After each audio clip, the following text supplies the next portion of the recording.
Hi, we're back for part 2 of the cherry migration. Let's see what happens now. The cherries rolled down a dark street. Strange shadows lurked in the alleyway. The rumble of distant underground trains came up through the pavement. They rolled over cracks in the sidewalk and through the gutters. It was very difficult, and a few of them were more than a little frightened. They didn't know where they were being led, but they didn't mind. They were so relieved to be away from the restaurant and certain death. They did not want to be eaten. And here they are, rolling down a dark alley in the big city. Looks like a cat is watching them, thinking, what are they doing? Here's another cat. What are those cherries doing, rolling down the middle of the alley? Plover, however, knew exactly where he wanted to go. As he rolled along, leading his column of cherry friends and relatives, his gaze was cast upwards toward the glowing moon. I'm sure we can reach there, he thought. Then we'll be safe and happy. On they rolled, on, and as the night wore on, the moon began to set slowly in the west. But still, they followed it. Looks like they have gotten out of the city now and are rolling down a country road. And Plover has decided that wherever that moon is, that looks like a safe, happy place. Hope he's right. By dawn, they were well out of the city and traveling through farmland. They had to beware of different changes now. A crow, out for an early morning flight, spied them and chased them into an abandoned rabbit hole. They huddled against the damp walls while his beady bird eye stared hungrily from the hole's entrance. He stood there for a long time, wondering how to get his tasty breakfast. But a farmer's dog happened along and chased that bird away. He flew into the distance with a loud caw, caw, caw. The dog sniffed at the hole. He licked his lips, and then his master called him, and he ran home to his own morning meal. The cherries took a deep breath and continued on. That was a close call. They luckily ran right into that rabbit hole before this crow got a big, tasty breakfast.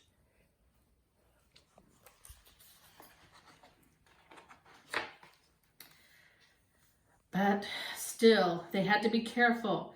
Grazing cows and sheep could easily gobble up 2 or 3 dozen of them in one bite. There were deep ditches and wells to watch out for, and small streams that they had to cross over with caution. Finally, as the sun peeked over the city behind them, Plover watched the last edge of the moon disappear below the top of the hill. I'm tired, said Byron. I'm exhausted, gasped Eloise. I can't go on, cried Viviana. I'm hungry, said Claire. Plover smiled. Don't worry, everyone. We're almost there. It's just over the next hill. We can do it. With this, all the cherries gave a renewed effort, and in an hour they were nearly at the top of the hill.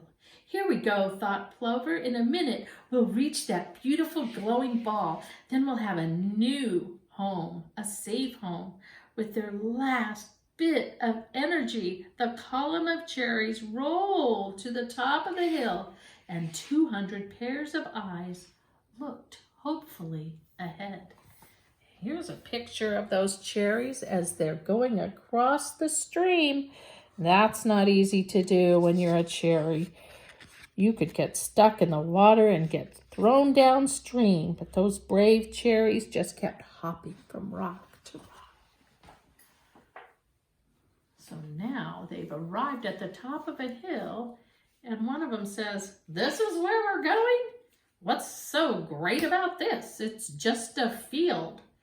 a dirty, dusty, filthy field. Well, what about it? Hundreds of angry, sad, hopeless, exhausted, and dirty faces turned inquiringly toward Plover. But Plover couldn't say anything. He had been so sure. He had watched the glowing ball go down behind the hill, and now, with so many miserable faces looking to him for support, Plover felt helpless and heartbroken. He just stood there, looking out over the dusty, empty, lonely field. For the first time since the cherry jar had been opened, he didn't know what to do. The other cherries stood behind Plover. Some were anxiously waiting for a sign of hope, but most grumbled and complained. They were nervous as they watched Plover stare at the lonely field. They were tired. They were hungry. They knew it wasn't really Plover's fault that they were lost and far from home, but who else could they blame? He had led them here, hadn't he? Most of the cherries had already forgotten it was Plover who saved them in the first place at the restaurant. Finally, Byron rolled up next to Plover. He bumped him softly and affectionately. "Maybe what we're looking for is over the next hill," he said encouragingly. Plover looked down at his small friend. Byron smiled, and with that smile, the sparkle came back into Plover's eyes. He turned toward the column of cherries, and everybody sensed his renewed confidence. "All right, everyone," he shouted.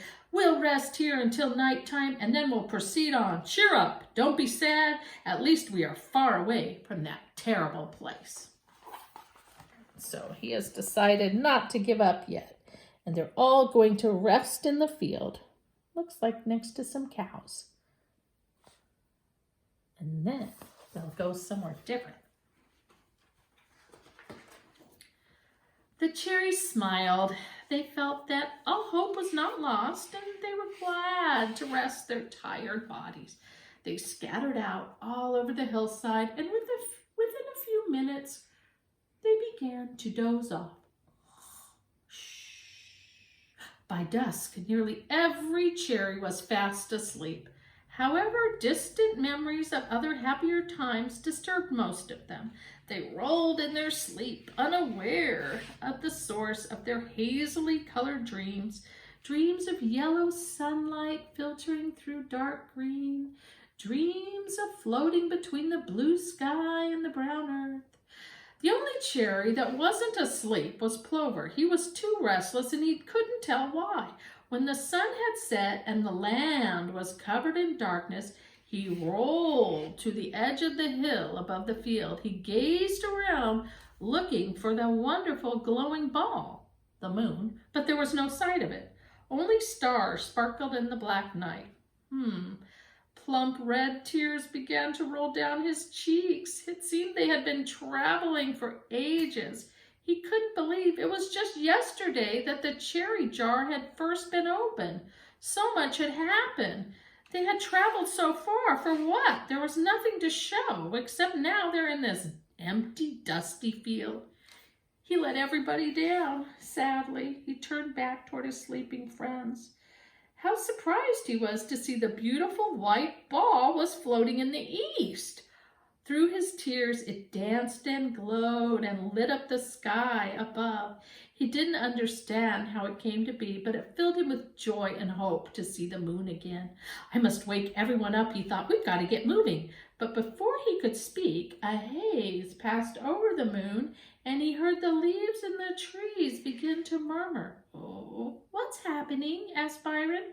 "I don't know," whispered Plover. They waited. The air felt chilly and electric. Flash, crash, boom!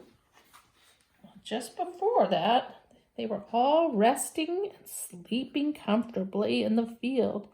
And now it has gotten noisy and windy. Something different is about to happen. Lightning and thunder broke the silence, and rain came pouring down. The wind howled, and the cherries woke to a wild storm. "My goodness, what's happening? Help! they rolled around in the dark, bumping into each other and becoming more and more frightened. Order, everyone, order. Please stay together. Sydney, Byron, over here. Line up, please, please, everyone.